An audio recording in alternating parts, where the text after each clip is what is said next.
Sliding pressure. With the first hand, you have to lock the thumb and apply very slow sliding pressure. The goal is to break adherences on the muscle and aponeurotic tissues.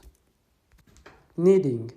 With both hands, peel off the skin and muscle to perform zigzag movements in opposite direction.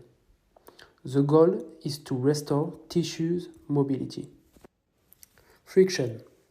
The thumb serves as a support from the index or middle finger in a perpendicular position on the skin.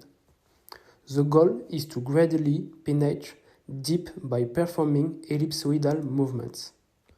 The energy deployed on a precise point is the key. Be careful.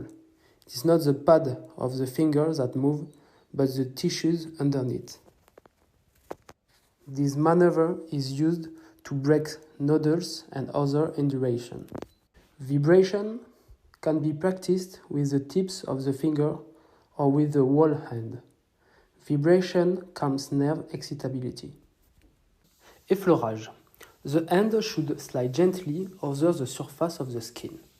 Effleurage is a very important maneuver to prepare area to work with a very powerful draining action.